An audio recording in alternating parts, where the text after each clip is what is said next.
Hey everybody, my name is Micah, and today we will be talking about Dr. Pepper.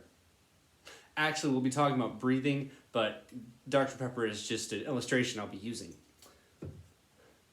So, when we talk about breathing, it's important to note that breathing is both non-voluntary and voluntary. When we go to sleep, our lungs and muscles breathe for us, because when we're sleeping, we can't think about breathing.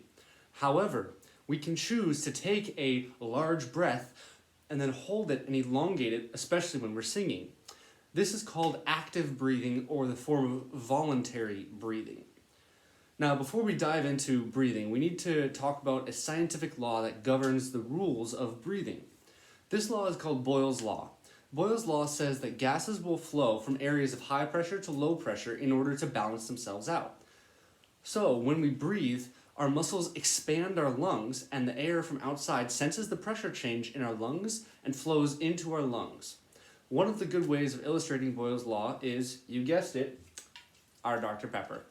When we drink our Dr. Pepper, the carbonation inside of the drink takes air inside of our esophagus, and then what we've experienced so many times after drinking Dr. Pepper is the pressure builds up and it releases in what we know as a burp. That is a perfect example of Boyle's law. The air pressure builds up and wants to escape, and therefore we burp. So, now that we understand Boyle's law, we can talk a little bit about the singer's breath. A lot of times when singers start training, their instructors will teach them to take a deep breath, and they immediately go like this.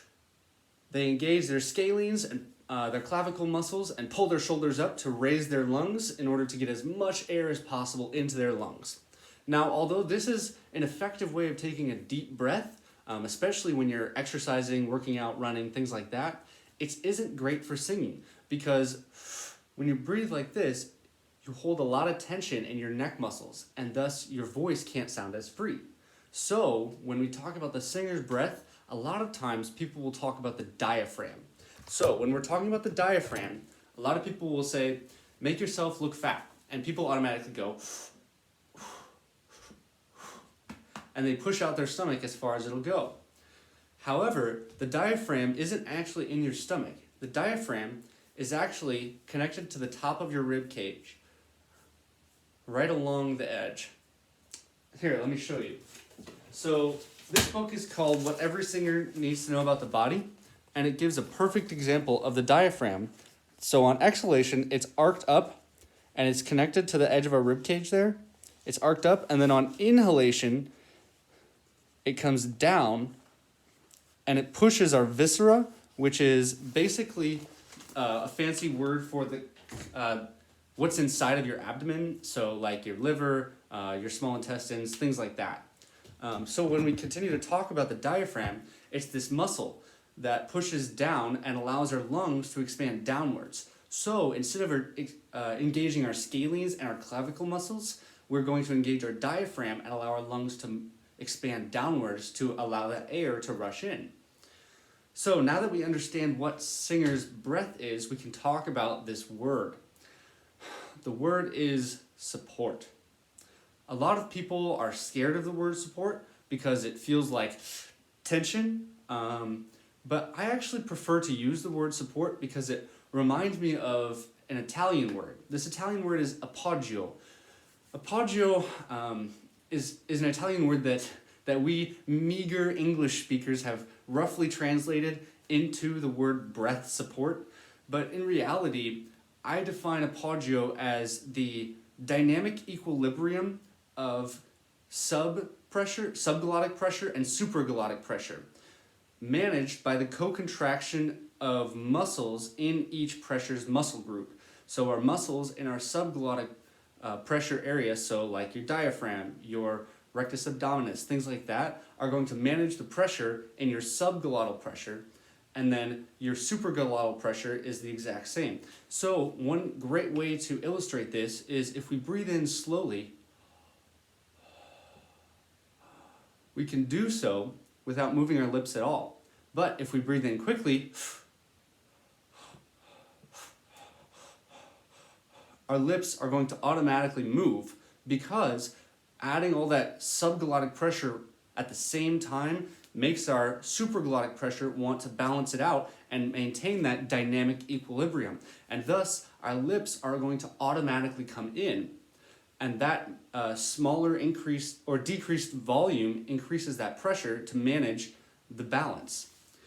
So now that we have understood support, Singer's breath, and Boyle's law, we can continue to work on our breath support with this exercise. This is a favorite exercise of mine that helps you feel what support feels like while not engaging tension and maintaining that dynamic equilibrium of those balancing pressures.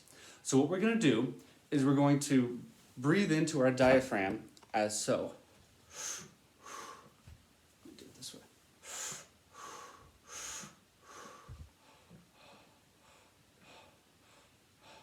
I'm only breathing with sound so that you could hear when I breathe, but when you do this exercise, you do not have to make noise when you breathe. So I'm breathing using my belly only, or my diaphragm, to push my viscera out. And we're going to speed that motion up.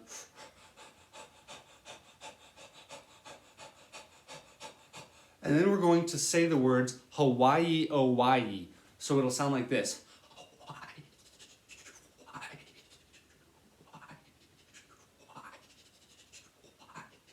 And as we're saying that, we're going to make our abdomen go quicker and quicker and quicker, or our diaphragm go quicker and quicker and quicker until it comes to stillness. And at that point, we will feel what it feels like to have a balance and support. So the trick is to do this and come to rest, but still feel like you're moving.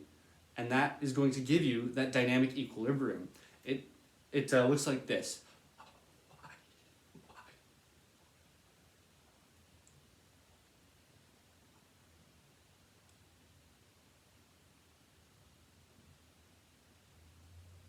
So right now I've got that feeling of balance between my subglottal and my supraglottal pressure.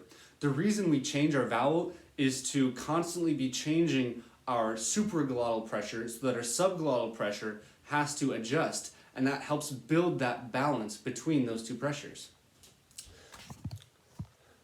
Thanks for watching my video, guys. I hope you learned something new and it helps you understand the diaphragm and Singer's breath more. I encourage you to, no matter what, just keep on singing. Thanks for watching.